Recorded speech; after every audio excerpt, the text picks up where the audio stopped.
Pourquoi les textes sacrés ont-ils ignoré le panthéon des divinités africaines les plus anciennes? Cette question mérite sans aucun doute notre attention. Comment se fait-il qu'un livre qui prétend couvrir de manière exhaustive l'histoire de l'humanité, la culture et la spiritualité, semble ignorer les dieux du continent que de nombreux chercheurs considèrent comme le berceau de la civilisation? Que se cache-t-il derrière ce silence frappant? Cette omission était-elle accidentelle ou délibérée? Ou bien les connaissances dédiées sur les dieux africains ont-elles été délibérément effacées des annales de l'histoire? De telles questions peuvent ébranler les conceptions établies sur la spiritualité, l'histoire biblique et les origines de la foi moderne. Théologiens, historiens et chercheurs se demandent pourquoi la Bible, qui mentionne les dieux cananéens, babyloniens, philistins, grecs et égyptiens, reste muette sur les cultes spirituels de l'Afrique subsaharienne. Les Orishas, les dieux des royaumes de Kush et d'Aksum, les Yoruba, les Bantus et d'autres. Il convient de noter que ces divinités existaient bien avant Abraham, l'Exode et les prophètes, précédant même la formation du peuple israélien. La spiritualité africaine, avec ses codes anciens, ses croyances, ses rituels et son organisation complexe, n'est en rien inférieure aux autres religions antiques. Pourtant, pour des raisons obscures, elle ne trouve aucun écho dans les Écritures. Pourquoi les compilateurs de la Bible ont-ils choisi d'effacer les traces de la foi africaine afin de consolider un récit unique? Les forces politiques et religieuses de l'époque auraient-elles façonné les textes sacrés pour complaire aux empires et aux dirigeants qui ne souhaitaient pas reconnaître l'influence spirituelle du Sud? L'analyse à venir vise à lever le voile sur les mystères entourant ce silence et à éclairer les raisons pour lesquelles ce sujet reste ignoré par de nombreux croyants. Nous examinerons les origines des plus anciens dieux africains et leur signification pour les peuples d'Afrique. Nous analyserons également comment le processus de canonisation de la Bible a pu influencer le choix des divinités à mentionner. Une attention particulière sera portée au rôle de l'Égypte et aux raisons de sa présence dans les Écritures, tandis que d'autres cultures, tout aussi importantes, restent dans l'ombre. En outre, le lien entre la spiritualité africaine et judéo-chrétienne, ainsi que son importance pour le monde contemporain, seront explorés. Enfin, les raisons pour lesquelles certaines vérités ont été jugées dangereuses seront révélées. Cette analyse abordera des documents oubliés, des théories et des passages capables de modifier notre perception de ce qui était considéré comme vrai et de ce qui a été dissimulé. Il est possible que la Bible ait été façonnée dans le but de faire taire certaines voix spirituelles, ou bien que cette absence recèle quelque chose de plus profond. Si jamais vous avez eu le sentiment que l'histoire spirituelle était incomplète, s'il manquait une pièce essentielle au puzzle de la foi, alors la suite de cette lecture pourrait vous ouvrir les yeux sur ce que beaucoup préfèrent taire. La vérité émerge progressivement. L'objectif de cette étude n'est pas simplement de fournir des informations, mais d'encourager la réflexion, de pousser à remettre en question ce qui a été présenté comme une vérité absolue. Si le lecteur est arrivé jusqu'à ce point, il est probable qu'il aspire à davantage, à une histoire plus complète, à une spiritualité plus profonde et à la vérité cachée entre les lignes de la Bible et des traditions. Il convient de se demander, quelle est votre opinion personnelle sur tout cela? L'absence des dieux africains dans la Bible était-elle intentionnelle ou existe-t-il une autre explication à ce silence? Pendant des siècles, l'humanité a été habituée à considérer la Bible comme la pierre angulaire de la révélation divine, comme s'il n'existait aucune connaissance spirituellement significative ou historiquement précieuse en dehors d'elle. Pourtant, la réalité est bien plus complexe et nuancée. Pour comprendre pourquoi la Bible passe sous silence les divinités africaines les plus anciennes, il est essentiel de revenir aux origines, au contexte dans lequel les textes bibliques ont été créés, rassemblés, systématisés et surtout soumis à une filtration minutieuse. La Bible n'est pas l'œuvre instantanée d'un seul auteur, apparu en un seul lieu. C'est une compilation complexe de textes s'étendant sur des millénaires, écrite par diverses personnes dans différentes régions du monde, sous l'influence de courants culturels, politiques et spirituels variés. La majeure partie de l'Ancien Testament, ou Tanakh, comme on l'appelle dans le judaïsme, a été créée au Proche-Orient, notamment dans les régions de la Palestine, d'Israël, de la Mésopotamie et partiellement en Égypte. Il s'agit d'une arène géopolitique où des civilisations telles que les Assyriens, les Babyloniens, les Perses et les Égyptiens jouaient un rôle dominant, exerçant une influence directe ou indirecte sur le contenu des textes sacrés. Au centre de la Bible se trouve le peuple juif, une petite nation cherchant à préserver son identité au milieu d'empires puissants. La théologie biblique s'est formée dans un contexte de confrontation constante avec ses forces. Par conséquent, les dieux mentionnés dans les Écritures sont principalement les dieux des ennemis d'Israël, Baal, Moloch, Astarté, Dagon et bien d'autres. Mais pourquoi ces dieux apparaissent-ils dans les pages de la Bible? Parce qu'une lutte idéologique féroce était en cours. Le peuple juif devait affirmer la supériorité de Yahvé, son Dieu unique sur les dieux des nations voisines. C'était une guerre spirituelle et narrative dans laquelle la Bible est devenue une arme puissante. Mais qu'en est-il des peuples africains vivant au sud de l'Égypte et des dieux vénérés pendant des millénaires dans des terres comme la Nubie, Couche, l'Éthiopie, Aksum, ainsi que dans les régions de l'Afrique de l'Ouest actuelle, le Nigeria, le Bénin, le Togo, l'Angola? Où étaient ces peuples lorsque les textes bibliques ont été créés? Ils étaient actifs, organisés, spirituellement riches et culturellement développés. La spiritualité africaine, représentée par les traditions des Orishas, des Nkisi et du Vodun, possède une structure profonde et originale, non inférieure aux autres systèmes de croyances antiques. Pourtant, cet univers est pratiquement absent de la Bible. Certes, l'Égypte est mentionnée assez souvent dans la Bible. Après tout, c'était un empire puissant qui a exercé une influence directe sur l'histoire d'Israël, notamment dans le récit de l'Exode. Mais même concernant l'Égypte, l'approche biblique est sélective. L'Égypte y est presque toujours présentée comme un symbole d'oppression, d'esclavage et d'idolâtrie. Ses dieux, ses pharaons et ses rituels sont dépeints comme quelque chose à éviter ou à soumettre. C'est un récit façonné non seulement par des considérations spirituelles, mais aussi par un discours politique et une volonté de survie culturelle. Mais qu'en est-il des autres dieux africains? Ceux qui n'ont pas combattu Israël, mais qui existaient bien avant la rédaction de la Torah. La Bible ne les mentionne pas. Elle ne parle ni d'Eshu, d'Oshala, d'Obatala et de Zambi, ni des divinités du Nil supérieur. Et ce n'est pas parce qu'ils n'existaient pas, mais parce qu'ils se trouvaient en dehors de la sphère d'intérêt politique et géographique des auteurs bibliques. Leur absence dans la Bible n'est pas la preuve de leur inexistence, mais le reflet de priorités culturelles. Et cette observation nous pousse à nous interroger, faut-il considérer comme non pertinent tout ce qui n'a pas été reflété dans la Bible? Si les textes sacrés bibliques ont été créés comme un moyen de renforcer la foi et de fédérer un peuple vivant sous le joug d'empires puissants, il est tout à fait logique que leurs auteurs aient mis l'accent sur les divinités avec lesquelles leur peuple était en conflit direct. Cependant, cette circonstance ne signifie en aucun cas la négation de l'existence d'autres expériences spirituelles dépassant ce contexte historique. Au contraire, cela ouvre la possibilité de reconnaître que le monde de la spiritualité était bien plus vaste et diversifié que ce qui est reflété dans les sources écrites. Tandis que les Israélites composaient leurs psaumes et leurs prophéties, les prêtres africains adressaient leurs prières à leurs orishas, menaient des rituels de guérison, se tournaient vers les forces de la nature et transmettaient des connaissances sacrées de génération en génération par la tradition orale. La spiritualité africaine n'était pas de second ordre ou primitive. Elle se trouvait simplement en dehors de la fixation écrite qui, avec le temps, a acquis pouvoir et domination. En fin de compte, celui qui maîtrise l'art de l'écriture façonne le récit historique. Celui qui a accès au papyrus, au parchemin, à l'encre et dispose de suffisamment de temps, écrit l'histoire.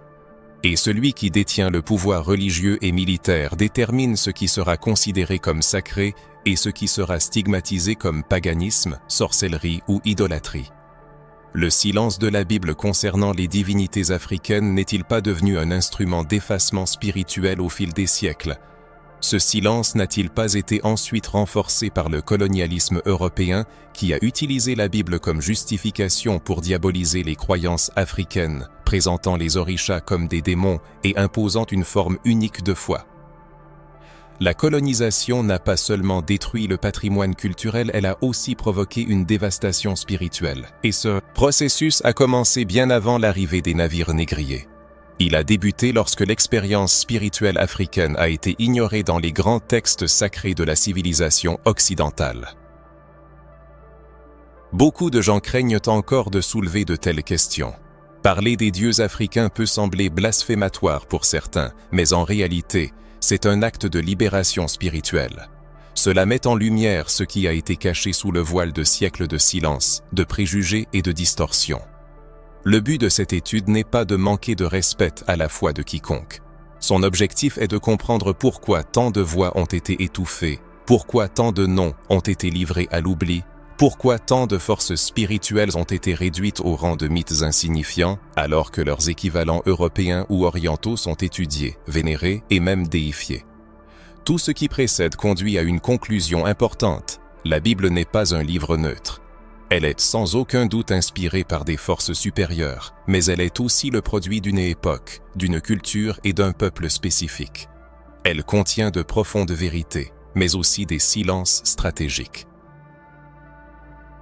Et la prise de conscience de ces silences n'affaiblit pas la foi, mais au contraire la renforce. Car une foi consciente, critique, enracinée dans ses origines, est bien plus solide qu'une foi aveugle, façonnée par les circonstances historiques.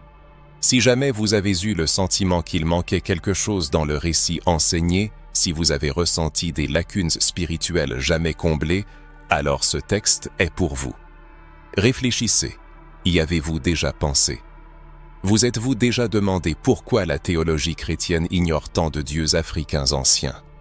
Et s'il s'avérait que bien avant la création de la Bible, avant que Moïse ne reçoive ses tables, et avant le voyage d'Abraham vers l'inconnu, il existait déjà en Afrique des civilisations qui vénéraient des divinités avec des systèmes spirituels élaborés, des normes éthiques et un lien profond avec la nature et l'humanité?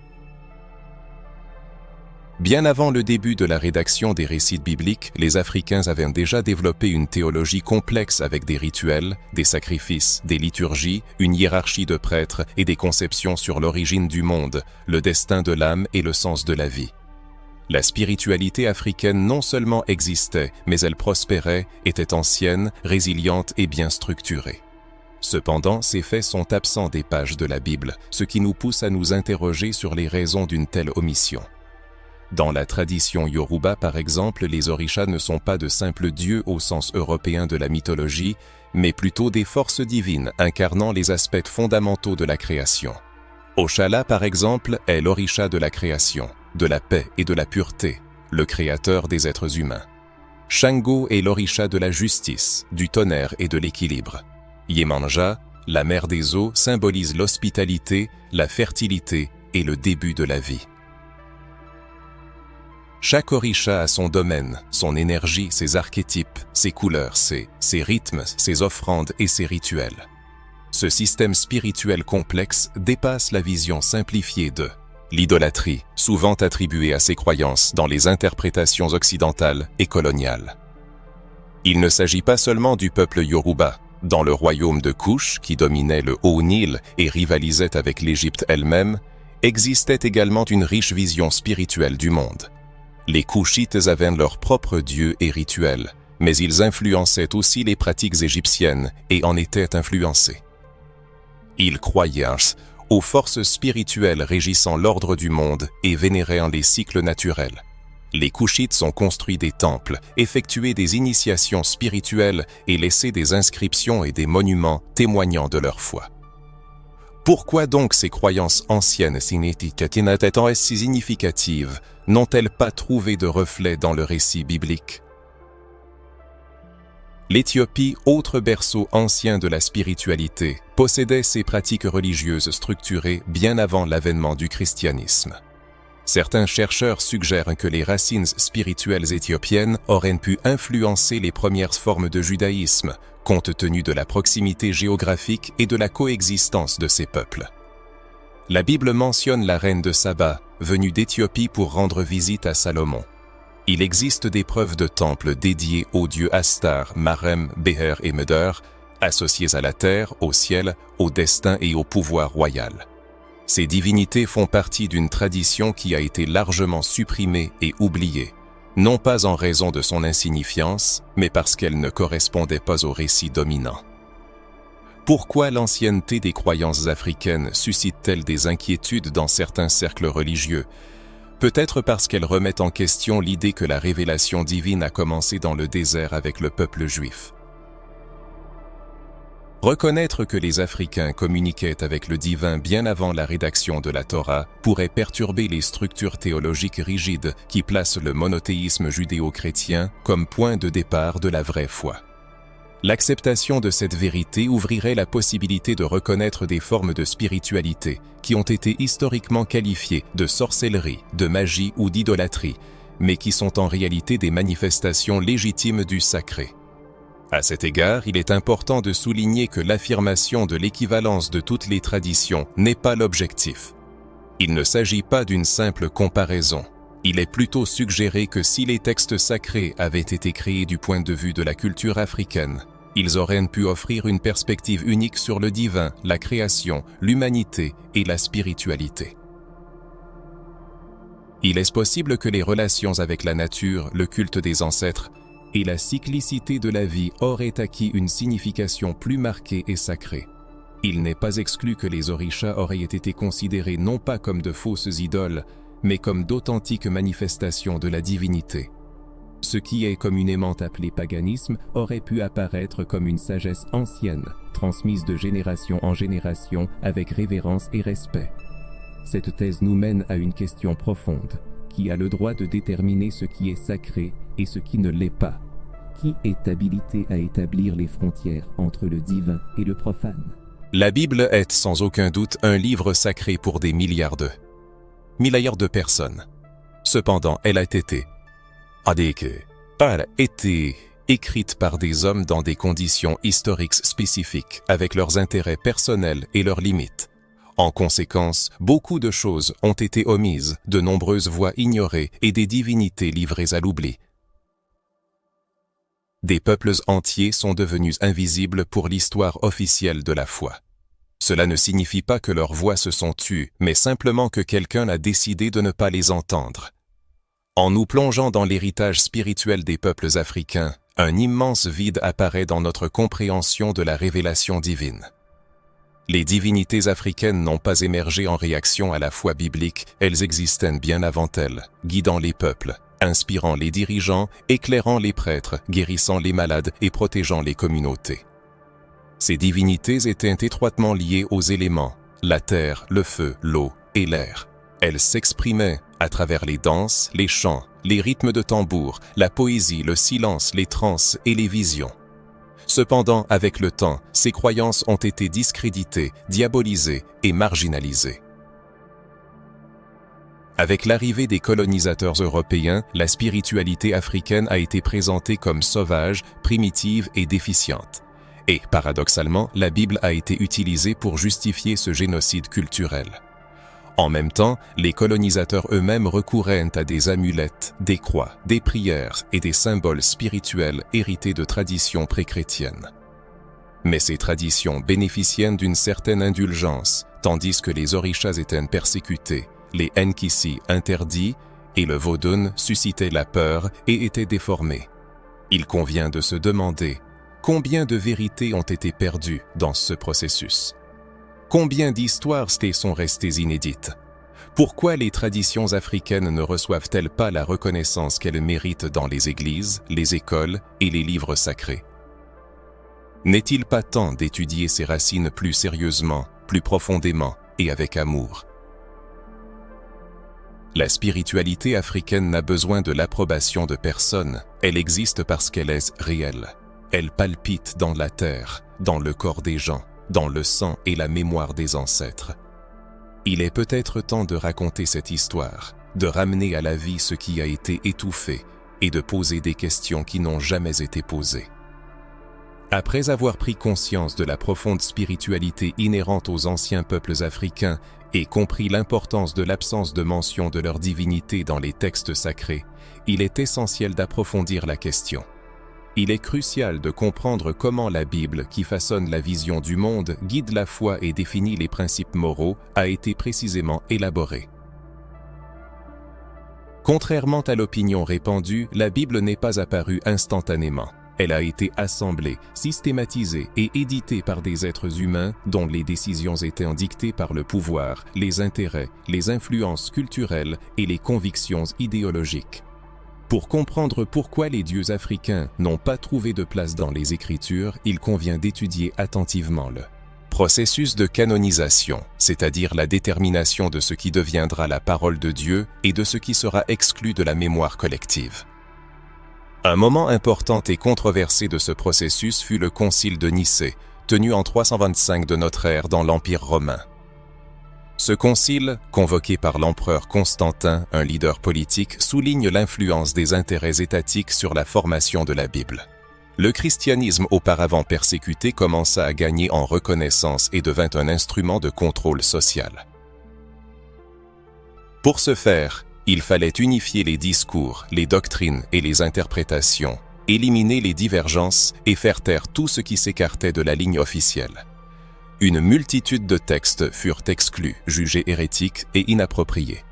Ces textes apocryphes, largement répandus parmi les premières communautés chrétiennes, les mystiques juifs et les penseurs spirituels, contenaient divers récits sur la création du monde, Jésus, les anges, les prophètes et le rôle des cultures voisines, y compris des mentions de la présence africaine dans les contextes spirituels de l'époque. L'exclusion de certains livres revêtait un caractère non seulement théologique, mais aussi politique.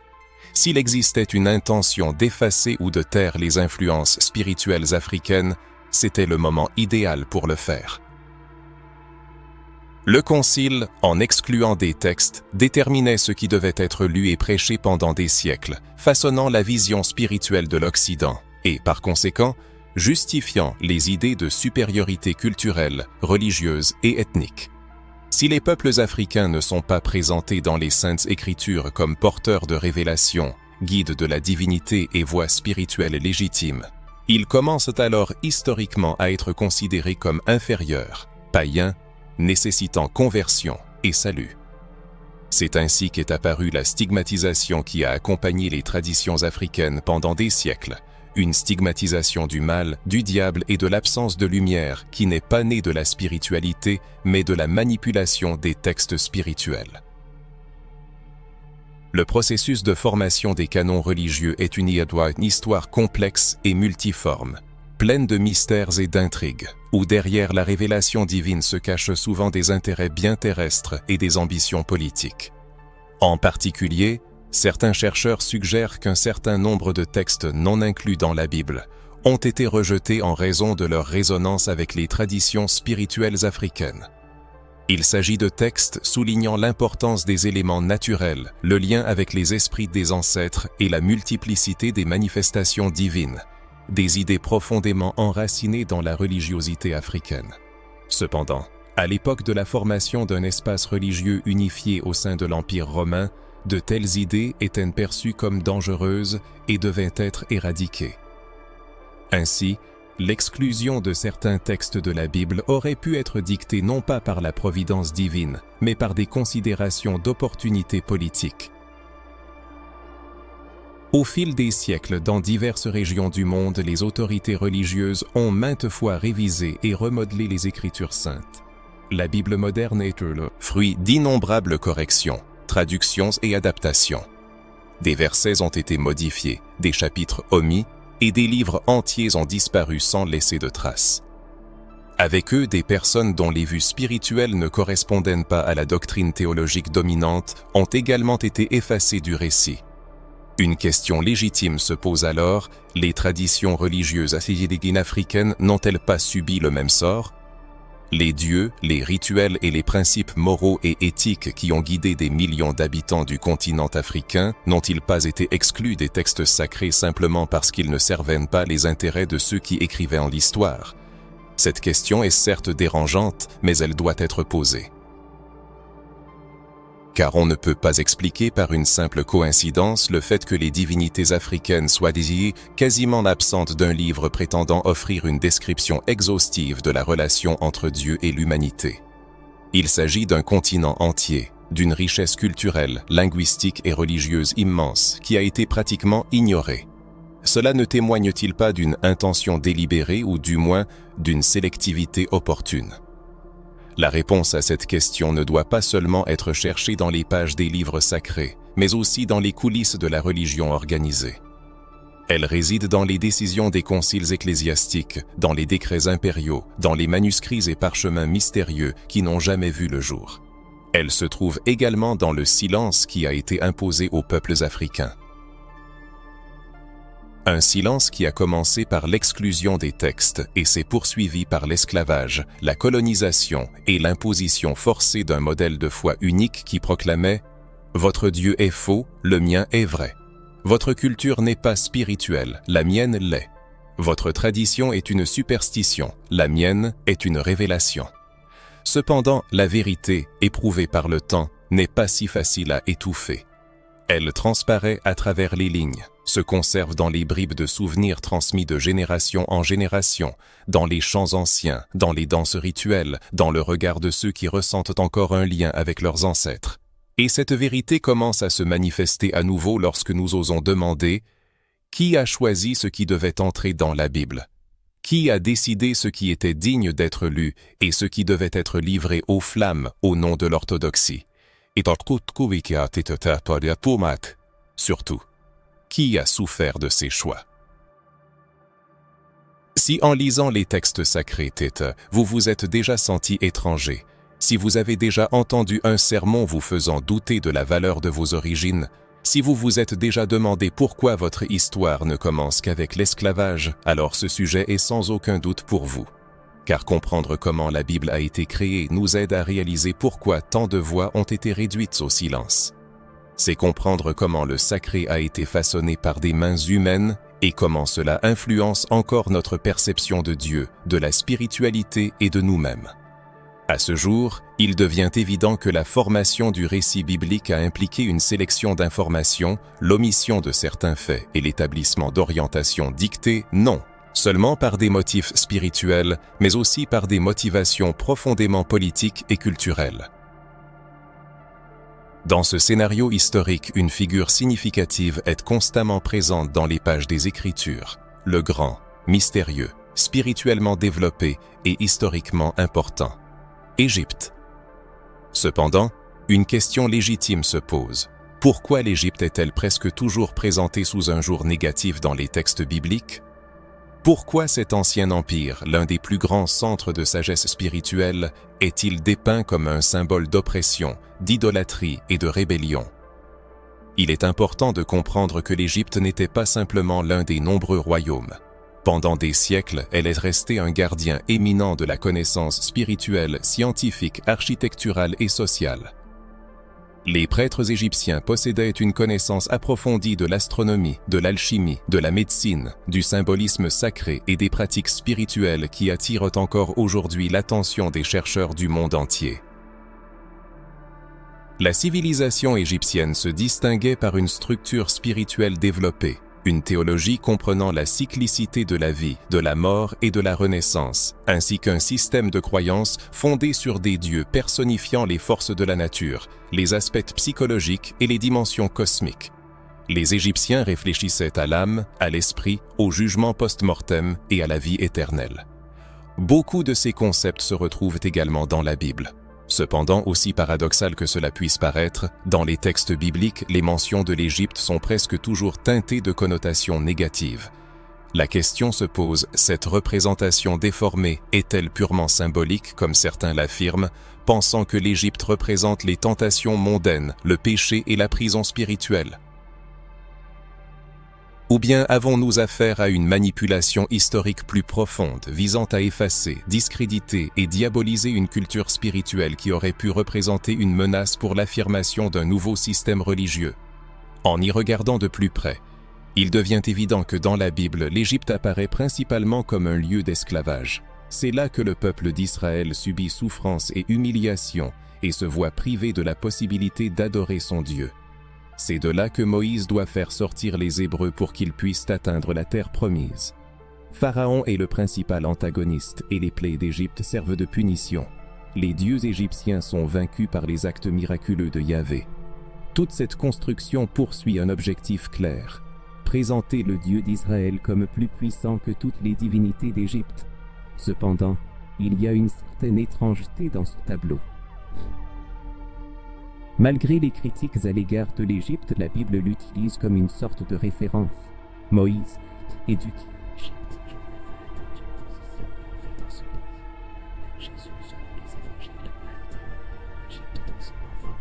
Il est resté jusqu'à la mort d'Hérode. Comment un lieu considéré comme l'incarnation du mal peut-il être simultanément un lieu de croissance spirituelle, de protection et de... Révélation pour des figures clés des foi juives et chrétiennes. Ce paradoxe est significatif car il témoigne du fait que l'Égypte, malgré le récit négatif, conservait une importance spirituelle et symbolique trop grande pour être ignorée. C'est peut-être la raison pour laquelle il a été nécessaire de créer une image duale. D'une part, la reconnaissance de la grandeur historique de l'Égypte, d'autre part, la déconstruction de sa valeur spirituelle. En fin de compte, si les croyants avaient vénéré l'Égypte, cela aurait pu saper la position de la nouvelle foi que ses adeptes cherchaient à établir. Cherchant à affirmer sa suprématie, la nouvelle doctrine religieuse a transformé les dieux égyptiens en incarnation du péché. Les rituels, autrefois vénérés, ont été déclarés abominables, et les temples, sources de sagesse, sont devenus des symboles d'idolâtrie. Mais cette représentation est-elle juste ? Dans la spiritualité égyptienne, le concept de Ma, par exemple, représente une idée profonde d'équilibre, de vérité et de justice cosmique. Maat n'était pas seulement une divinité, mais un principe fondamental, la base de la vie morale et spirituelle. L'harmonie avec Maat signifiait l'harmonie avec l'univers, l'honnêteté, la justice et le respect de la nature. Peut-on qualifier cela de philosophie d'un peuple privé de lumière, ou est-ce une sagesse délibérément déformée pour défier un nouveau discours? De plus, de nombreux symboles utilisés dans l'iconographie chrétienne ont des origines égyptiennes. La croix, l'auréole, le concept du jugement de l'âme, les histoires de conception immaculée et l'idée d'un Messie mourant et ressuscitant existaient dans les mythes égyptiens bien avant l'apparition du christianisme. Cela ne diminue en rien la foi chrétienne, mais indique l'existence de liens profonds qui ont été délibérément cachés. La spiritualité est comme une rivière qui prend sa source dans différentes sources. L'Égypte est une de ces sources qui n'ont rien été diffamées. Il est donc important de réexaminer cette histoire de manière critique. Présentons l'Égypte comme une présence spirituelle, la Bible, plutôt ceux qui l'ont compilée, a montré moyennement l'idée des civilisations les plus spirituellement développées de l'histoire. Ce faisant, ils ont ouvert la voie à la destruction d'autres cultures africaines. L'Égypte, en tant qu'Égypte le plus puissant, servait d'exemple. Si même l'Égypte était vaincue, il pouvait opposer les autres royaumes. Dieu et peuple, la leçon était claire. Dieu est vrai, et tous les autres en font. Pourquoi se passe-t-il lorsqu'une personne commence à étudier l'histoire de manière autonome? Lorsqu'elle réalise qu'elle est plus vaste que ce qui se présentait dans les sources officielles, lorsqu'elle comprend que la formation de l'histoire a été influencée par des intérêts dépassant la foi, elle commence à poser des questions. Ces questions sont dangereuses pour ceux qui cherchent à maintenir l'ordre existant. C'est pourquoi l'Égypte a souvent été dépeinte sous un jour négatif, car elle détenait la clé pour contester la version officielle des événements. C'est peut-être ce que vous ressentez maintenant, réalisant que ce qui vous était présenté comme une vérité absolue n'était qu'une partie de celle-ci et que d'autres parties ont été oubliées, effacées ou commencent tout juste à refaire surface. Si nous en sommes venus à comprendre que l'Égypte n'était pas seulement un lieu d'oppression et que son ancienne spiritualité a été délibérément déformée pour servir un nouveau récit religieux, il est temps de franchir une étape supplémentaire et de révéler l'influence directe et indirecte de l'Afrique, de ses peuples et de sa vision spirituelle du monde sur la formation du judaïsme, puis du christianisme. Derrière les textes sacrés du christianisme et du judaïsme se cache une influence africaine sous-estimée mais significative. La contribution du continent africain à la formation des fondements de ces religions passe souvent inaperçue, bien qu'elle soit substantielle. Considérons la présence africaine dans la Bible. Simon de Cyrène, originaire de Cyrène, aujourd'hui la Libye, en est un exemple frappant. Il a aidé Jésus à porter la croix au Golgotha, devenant un symbole de compassion et de participation au sacrifice rédempteur. Cet épisode, apparemment insignifiant, est porteur d'un sens spirituel profond. Pourquoi est-ce à un Africain qu'est revenu l'honneur de partager le fardeau du Christ à un moment si crucial? Un autre exemple est l'eunuque éthiopien, converti par Philippe. Ce haut fonctionnaire au service de la reine Candace d'Éthiopie fut l'un des premiers non-juifs à embrasser le christianisme. Sa conversion symbolise la propagation de la foi au-delà du monde juif et souligne le rôle de l'Afrique dans l'Église chrétienne primitive. L'Éthiopie, connue pour sa sagesse et ses anciennes traditions spirituelles, a joué un rôle important dans la diffusion du message chrétien. Moïse, le grand prophète et libérateur du peuple juif, a été éduqué en Égypte. Son développement spirituel, intellectuel et culturel a été influencé par la culture et les traditions africaines. La cour égyptienne, les prêtres et les souverains ont façonné sa vision du monde et ont influencé sa compréhension de Dieu, des lois et des rituels. N'est-il pas évident que l'éducation africaine de Moïse a eu une profonde influence sur la formation du judaïsme? Le judaïsme et le christianisme ne sont pas apparus de manière isolée. Ils se sont formés dans un creuset de culture, d'idées et de traditions où l'Afrique a joué un rôle important. Les Juifs ont coexisté avec les Africains pendant des siècles, se sont mariés, ont commercé et se sont battus. Cette interaction a inévitablement conduit à un échange d'idées et à une influence culturelle. L'Arche d'Alliance, objet sacré du judaïsme, présente des similitudes avec des artefacts sacrés égyptiens. Les vêtements des prêtres juifs rappellent les parures des prêtres africains. Les rituels de purification, le symbolisme des temples et la structure de la gouvernance spirituelle ont également des parallèles dans les anciennes traditions africaines.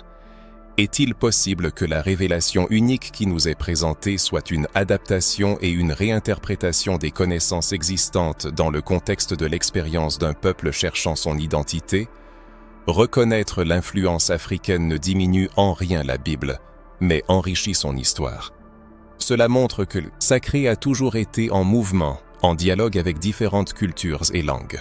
Imaginons une autre pensée provocatrice. Et si les divinités africaines, les orishas, les vodous et les enkis, n'étaient pas de simples vestiges de croyances païennes, mais de véritables manifestations du divin, ayant coexisté de tout temps avec les révélations consignées dans la Bible? Et si elles avaient été délibérément évincées du récit dominant pour consolider une structure de pouvoir unique? Peut-être que ce que l'on nous a appris à rejeter comme superstition est la clé pour comprendre de nombreuses vérités qui sous-tendent notre foi. Cette idée peut sembler hérétique, mais elle doit être réfléchie.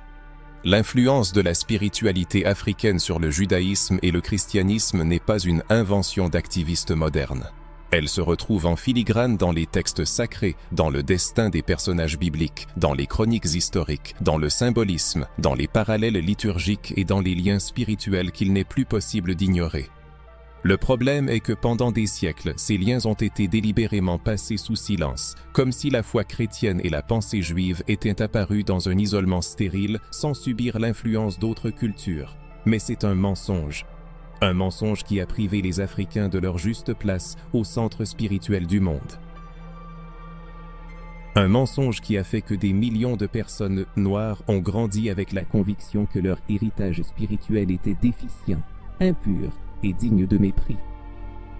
Cependant, le voile se lève maintenant et la lumière perce à travers les fissures. Nous avons l'occasion de récupérer ce qui a été volé, non pas en détruisant l'existant, mais en le reconstruisant sur la base d'une vérité plus profonde.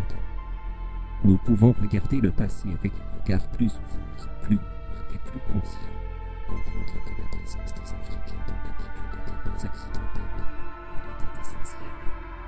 Si nous sommes capables de le voir aujourd'hui, alors c'est de notre responsabilité de raconter cette histoire. Si nous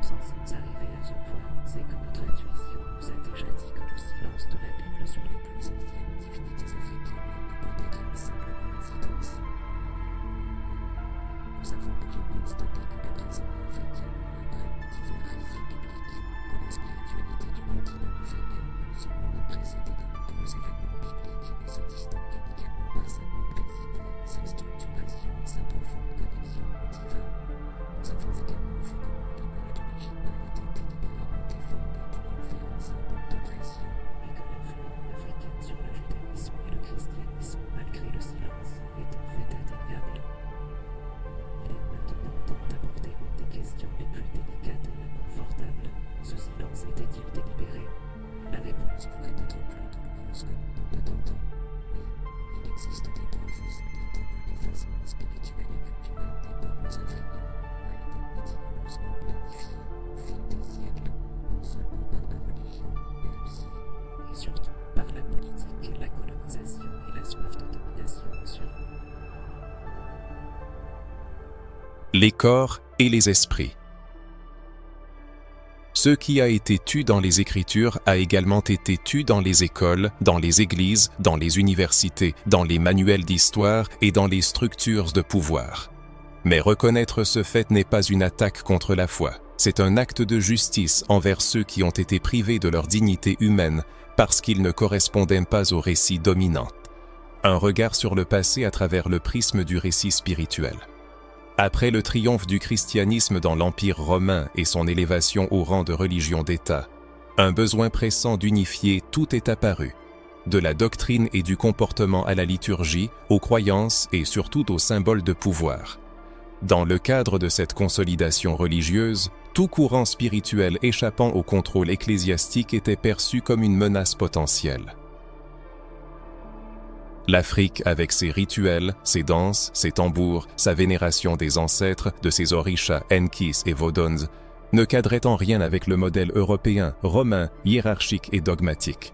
Ce qui s'épanouissait librement en connexion directe avec la nature et les esprits devait être démantelé, renommé sorcellerie et livré à l'oubli sous le poids d'une condamnation séculaire. Et ce n'était pas seulement un débat théologique, mais une stratégie politique soigneusement élaborée. La suppression des dieux africains signifiait la suppression de la force spirituelle d'un peuple, la sape de son estime de soi, de son identité et de son lien avec le divin. En brisant le lien d'un peuple avec ses ancêtres et sa spiritualité, on le rendait vulnérable, malléable, dépendant des nouvelles vérités imposées par la puissance dominante. Ce phénomène a été appelé colonisation spirituelle. Il ne suffit pas de soumettre la terre, il faut aussi soumettre le sacré chez l'autre. C'est précisément ce qui s'est passé. Le silence de la Bible est devenu la porte d'entrée d'une domination totale des esprits. Soigneusement insurgés, préférant affirmer que les dieux africains n'étaient pas mentionnés dans la Bible, car ils n'avaient aucun lien avec le peuple d'Israël. Cependant, cette justification ne résiste pas à l'examen, car d'autres dieux ont été mentionnés et même combattus. Pour les dieux africains, qui n'étaient pas mis sous silence, étaient considérés comme pertinents en raison de leur éloignement de l'axe politique de l'époque. Leur culte représentait-il une réelle menace pour le récit imposé? Imaginez que les personnes qui ont reçu le message chrétien et ceux qu'il existait déjà sur les terres africaines une spiritualité vivante et multiforme, liée au divin. Imaginez qu'elles aient réalisé que leurs ancêtres n'étaient pas perdus, mais étaient les gardiens d'une foi ancienne, racine profonde et sacrée. Cela aurait tout changé. Et cela a effectivement changé. Mais bien plus tard seulement, car au cours des siècles suivants, la colonisation européenne a tout fait pour renforcer cet effacement. Lorsque les navires négriers sillonnaient l'Atlantique, transportant des millions d'Africains enlevés, ils emportaient aussi leurs dieux, leurs chants, leurs rituels. Mais à leur arrivée en Amérique, ces pratiques furent interdites, persécutées et soumises à de cruelles tortures. La Bible, cette même Bible, fut utilisée pour justifier l'esclavage, pour convertir les Noirs, pour imposer une foi qui affirmait que leurs coutumes étaient mauvaises. Et une fois de plus, le silence s'épaissit. Ce qui n'était pas écrit dans la Bible était désormais livré aux flammes en son nom. Ce silence délibéré a laissé de profondes cicatrices. Des millions de personnes ont grandi en croyant que leurs racines étaient maudites, que leurs manifestations de foi étaient indignes et que leurs ancêtres étaient condamnés à des tourments éternels. Et tout cela parce que les noms d'Eshu, Oshun, Obatala, Nzambi, Mukishi, Legba, Dandelunda et bien d'autres n'ont jamais été mentionnés dans les Écritures sacrées. On nous a appris que ce qui n'est pas dans la Bible ne vient pas de Dieu, et c'est l'une des plus monstrueuses illusions jamais inculquées à l'humanité. Pendant longtemps, un effacement progressif de la mémoire des racines spirituelles s'est produit. Les motifs initiaux de ce processus étaient soigneusement masqués, prenant diverses formes.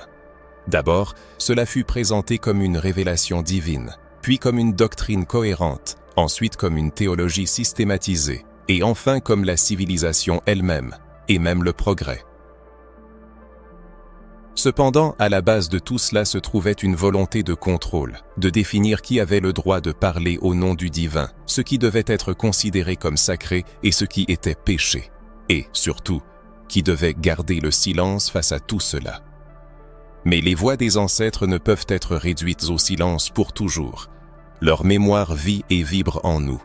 La spiritualité africaine a su résister malgré des siècles de persécution et de répression.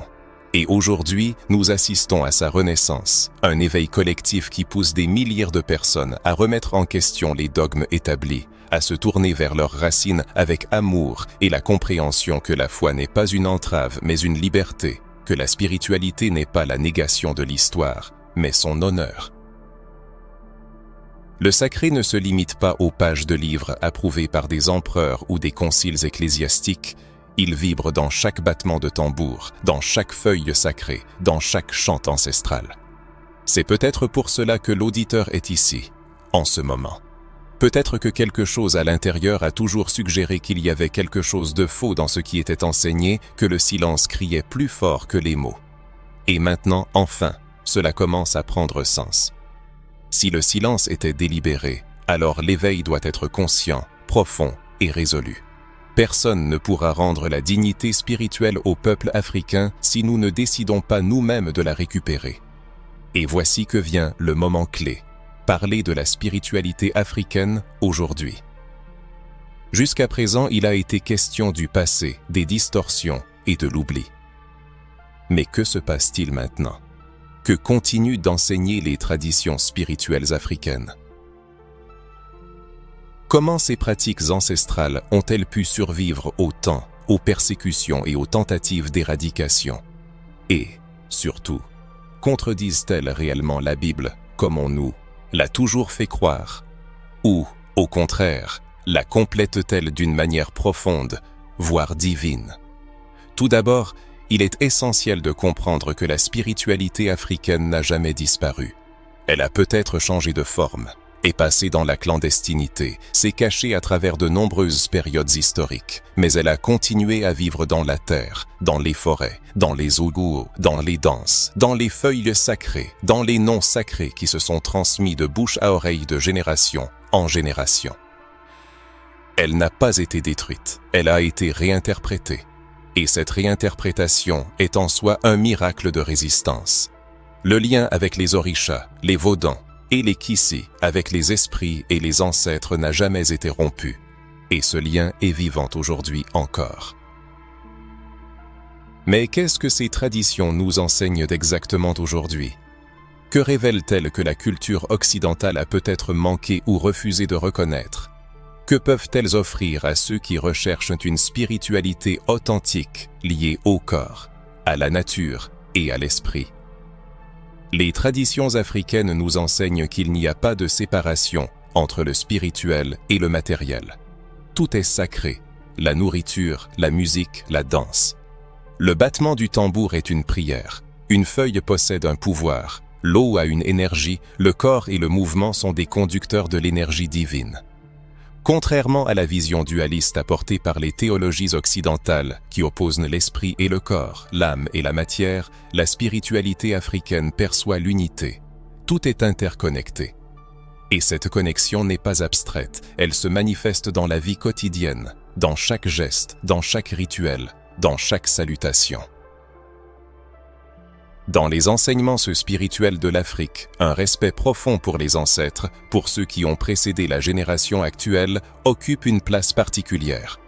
Cette vénération, c'est la reconnaissance de la contribution inestimable d'une lignée qui, par le sang, la sueur et les larmes, a défendu sa foi.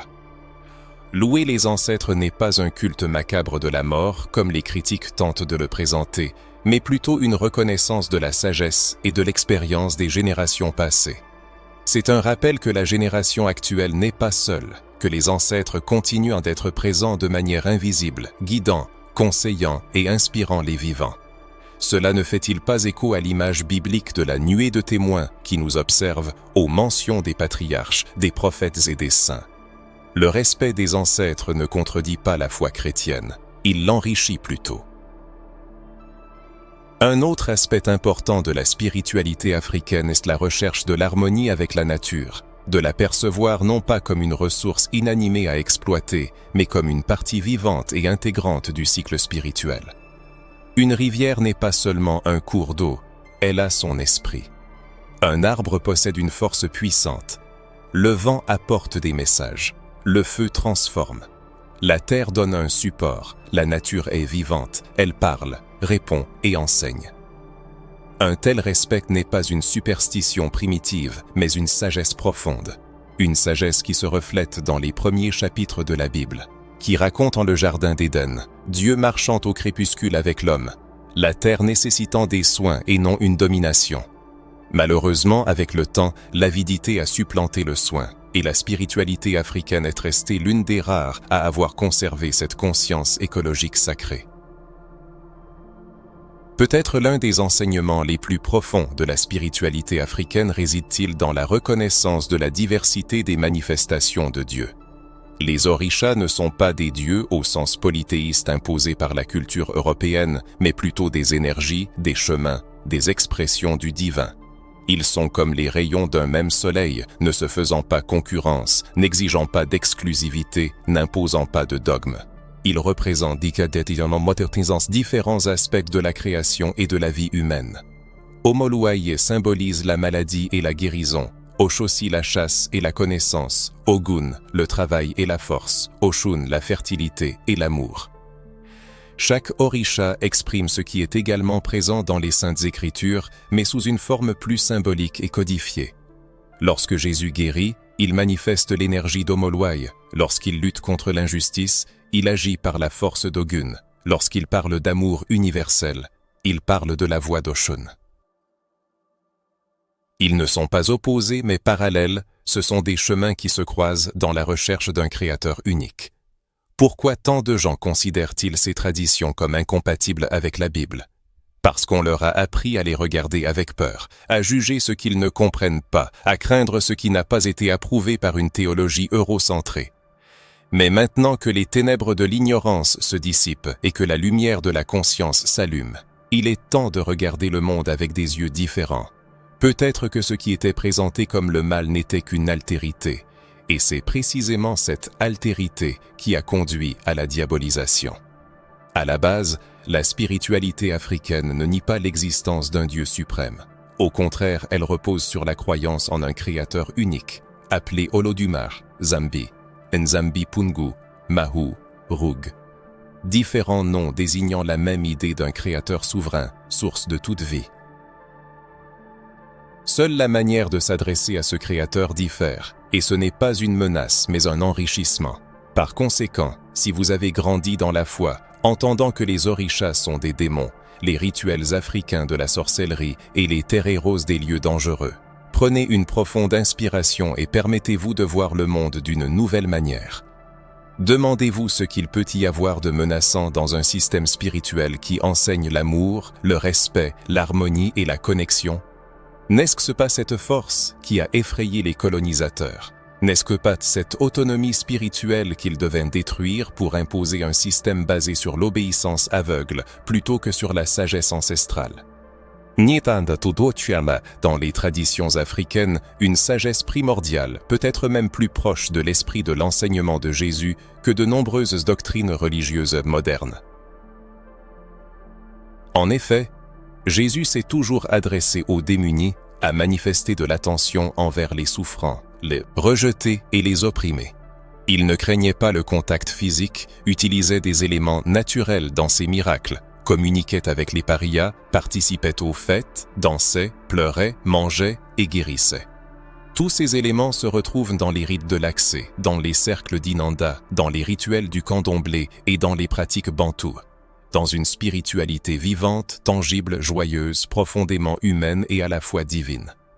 C'est à ce moment précis, lorsque les liens commencent à se tisser entre des éléments auparavant disparates, que se pose l'une des questions les plus difficiles mais aussi les plus libératrices que chacun puisse se poser. Et si on ne nous avait présenté qu'une partie de la vérité? Il convient d'y réfléchir calmement, de prendre une profonde inspiration et de se souvenir de tout ce qui a été discuté précédemment. La trace africaine invisible dans les textes sacrés, le silence délibéré, la spiritualité africaine qui a traversé les siècles, les distorsions subies par l'Égypte et l'effacement culturel ciblé. Imaginez que depuis l'enfance, toutes les connaissances sur la foi, la spiritualité, Dieu, le salut, le paradis et l'enfer aient été filtrées par des structures de pouvoir, des intérêts politiques et des interprétations qui privilégiaient un groupe de personnes par rapport aux autres. Quel sentiment cela évoque-t-il? Peut-être de la colère, de la confusion ou un sentiment de culpabilité d'avoir tout accepté jusqu'à présent sans poser de questions. Mais il est important de comprendre que ces sentiments sont naturels et témoignent non pas d'une faiblesse, mais d'un éveil. Seuls les courageux sont capables de s'éveiller. Seuls ceux qui ne se contentent pas de réponses toutes faites commencent à poser des questions. Et seuls ceux qui sont prêts à se reconnecter à ce qui a été arraché à leur âme au cours de longues années d'endoctrinement commencent à chercher. Lorsque nous nous interrogeons sur la possibilité que la foi que nous avons reçue ait été déformée et filtrée, nous abordons un sujet très sérieux. En effet, pour beaucoup, la foi a servi de bouclier, de consolation et de seule chose qui restait lorsque tout le reste avait été enlevé. Mais en même temps, elle a été utilisée comme un instrument pour détruire nos racines. Cette dualité est douloureuse. Comment faire confiance à une foi qui a été utilisée pour justifier l'esclavage? Comment aimer un livre qui, tout en offrant du réconfort, passe sous silence la mémoire de nos ancêtres? Comment continuer à servir un Dieu qui nous a été présenté comme lointain, sévère et européen, alors que notre spiritualité a toujours été proche, vivante, ancestrale et universelle? Il est important de comprendre qu'il ne s'agit pas de renoncer à la foi ou de nier la Bible. Il s'agit de prendre conscience qu'il existe quelque chose de plus grand, qu'une seule version nous a été présentée, une version qui nous a éloignés de nous-mêmes, nous a forcés à rejeter notre couleur de peau, notre culture, nos tambours, nos rituels et nos divinités comme quelque chose de bas, d'impur et d'indigne. On nous a appris à adorer un Dieu qui ne nous ressemblait pas et à rejeter le Dieu qui habitait déjà en nous avant l'arrivée des premiers. Missionnaires européens. Était-ce une coïncidence ou une partie d'une stratégie soigneusement planifiée pour nous rendre dépendants? Car dès qu'une personne perd sa connexion spirituelle avec ses origines, elle devient vulnérable à ceux qui se présentent comme les détenteurs de la seule vérité. Elle devient aveugle et faible, et les faibles sont faciles à contrôler, faciles à exploiter et faciles à manipuler. Réfléchissez un instant. Combien de fois chacun d'entre vous a-t-il ressenti une rupture avec sa foi? Combien de fois, même en vous plongeant dans les prières, en observant les jeûnes ou en visitant les temples, avez-vous ressenti un sentiment d'insatisfaction, comme si un vide béant ne pouvait être comblé par aucun sermon? Comme si une nostalgie rongeait l'âme, mais qu'il était impossible d'en identifier la source. Et si cette nostalgie était pour vous-même, pour cette partie de la personnalité qui a été violemment arrachée lorsque l'on vous a inculqué qu'Exu est un démon, les orishas de faux dieux, que les ancêtres ne peuvent être vénérés, que les tambours appellent en le mal et que la nature est dépourvue d'âme? Et si l'on admettait que la foi n'est pas erronée mais simplement incomplète? Peut-être n'a-t-on connu qu'une partie de la vérité, celle écrite par les vainqueurs, tandis que l'autre partie, appartenant aux vaincus, aux réduits au silence, aux diabolisés, est restée cachée dans l'ombre sur les pages de l'histoire, dans les cours et dans les murmures des anciens. Il ne s'agit pas d'un appel à renoncer à quoi que ce soit, c'est plutôt une invitation à combler ce qui manque, à acquérir les outils pour restaurer la foi, en se tenant fermement sur la terre de ses ancêtres. Il n'est plus possible de vivre en désaccord avec les pensées tournées vers Jérusalem et le cœur niant l'Afrique. Il est temps de s'unir, de reconnaître que la spiritualité africaine et la tradition biblique peuvent dialoguer, se respecter et se compléter, mais seulement à condition d'une approche consciente, sans imposition, peur ou honte. Cela demande du courage, car une telle pensée contredit les dogmes ecclésiastiques établis, entraîne des regards de travers de la part de la famille et la condamnation de ceux qui sont encore prisonniers de la peur, présentée comme de la foi. Cependant, cela apporte aussi la libération, car lorsque l'on réalise qu'il n'est pas nécessaire de choisir entre l'appartenance à Dieu et sa culture, quelqu'un voit à l'intérieur retrouve l'harmonie. Percevoir le rythme des temps pendant la prière, saluer les ancêtres sans culpabilité. C'est alors que l'on atteint une véritable satisfaction spirituelle. On en a peut-être pas parlé auparavant, mais il est important de le dire ouvertement. Peut-être en Afrique, appartenir à un médecin, un tambour, à l'héritage ancestral et maintenir une connexion profonde avec le sacré, car cela vous a toujours appartenu, cela a simplement été gagné. C'est vraiment la question. Si vous avez raconté que la moitié de l'histoire, une telle phase, car elle ouvre, n'est-ce pas, à de nouvelles questions, de nouvelles voies, une reconnexion avec ce qui a toujours appartenu. Et surtout à la compréhension que la véritable spiritualité ne divise jamais, mais réconcilie, n'exclut jamais, mais intègre, n'opprime jamais, mais libère. Ayant parcouru ce chemin, s'étant profondément plongé dans l'histoire, la foi, les pertes et les silences, il est impossible d'éviter une certaine inquiétude, utile et nécessaire, car c'est en elle que naît quelque chose de nouveau. À ce moment, l'information se transforme en réflexion, et la réflexion en transformation. Peut-être c'est maintenant que se pose la question. Que faire de toutes ces nouvelles connaissances? Ici entre en jeu ce que l'on peut appeler l'application personnelle, le véritable éveil spirituel. Il n'est plus possible de revenir à l'état antérieur, à la foi automatique, reçu sans question, à une spiritualité qui a éloigné de sa propre essence. Maintenant, il y a la connaissance, et la connaissance engendre la responsabilité d'étudier, d'explorer, de regarder sa foi sous un nouvel angle, non avec peur, mais avec liberté, non avec culpabilité, mais avec conscience, non avec négation, mais avec une reconnexion aux racines qu'il a été ordonné d'oublier autrefois. La première chose à faire est de commencer une étude indépendante. Et par étude, on n'entend pas seulement la théologie systématique, les commentaires bibliques ou les doctrines officielles. Il s'agira d'une exploration profonde des récits oubliés, de la découverte des voix qui ont été délibérément réduites au silence. C'est un voyage dans le monde des textes rejetés par les canons officiels, dans les chroniques africaines, dans les riches traditions orales qui, malgré toutes les tentatives de les éradiquer, ont été transmises de génération en génération. Il n'est plus nécessaire d'accepter des enseignements spirituels qui sèment de la discorde dans l'âme, qui exigent le renoncement aux ancêtres pour se rapprocher du divin. Ce n'est pas une vraie foi, mais une manifestation de domination. Il est tout à fait naturel d'éprouver de la peur face à l'inconnu, face à l'endroit où ce chemin peut mener. En effet, beaucoup ont été enseignés que s'écarter des normes acceptées équivaut à la perdition. Cependant, il est important de réaliser que le divin ne craint pas les questions, n'est pas ébranlé par les doutes et ne s'offense pas de la recherche de la vérité. Au contraire, il les accueille, car ceux qui aspirent à la connaissance aspirent à la proximité. La véritable proximité n'est pas d'être aveugle, mais si on est profond, on fond des yeux, écoute attentive, le silence, l'observation, l'étude et l'expérience de vie. Lors de ce fascinant voyage, une compréhension précieuse se révélera. La spiritualité et la vénération des ancêtres ne sont pas des concepts mutuellement exclusifs. Non seulement ils peuvent, mais ils doivent coexister harmonieusement. La spiritualité est un guide et les ancêtres sont un fondement solide.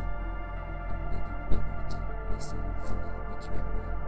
Soyez bénis à ceux qui nous ont précédés, qui ont versé leur sueur et leur sang pour notre existence, qui ont monté malgré les coups de fouet, qui ont conservé les noms des oreilles sous peine de mort, qui ont secrètement battu les tambours pour maintenir le lien. Avec le sacré, tout cela confère une force extraordinaire. Quand cette force s'unit aux quêtes spirituelles, quelque chose de vraiment grandiose se produit. On commence à réaliser que le divin n'est pas seulement présent dans les murs des églises, dans la dorure des autels ou sur les pages des livres sacrés. Il vit aussi dans les sons du tambour à tabac, dans l'arôme des herbes sacrées, dans la chaleur du corps d'encens, dans le murmure de l'eau de la rivière, dans la mémoire de l'arrière-grand-mère qui, à l'aube, priait en regardant le ciel et en prononçant des noms qui se redécouvrent aujourd'hui. C'est une spiritualité vivante et palpitante.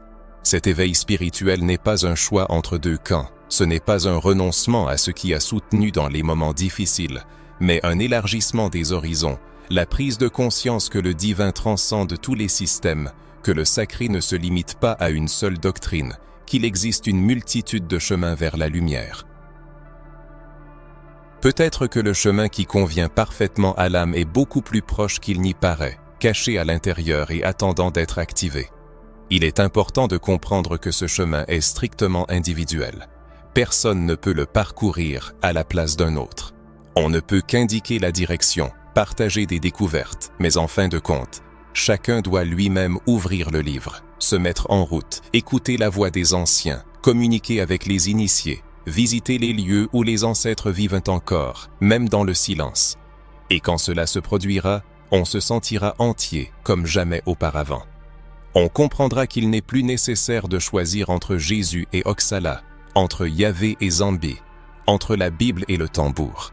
Ces forces ne s'affrontent pas, elles dialoguent. Elles parlent des langues différentes, mais poursuivent le même but, reconnecter l'homme au sacré, au vrai, à l'éternel.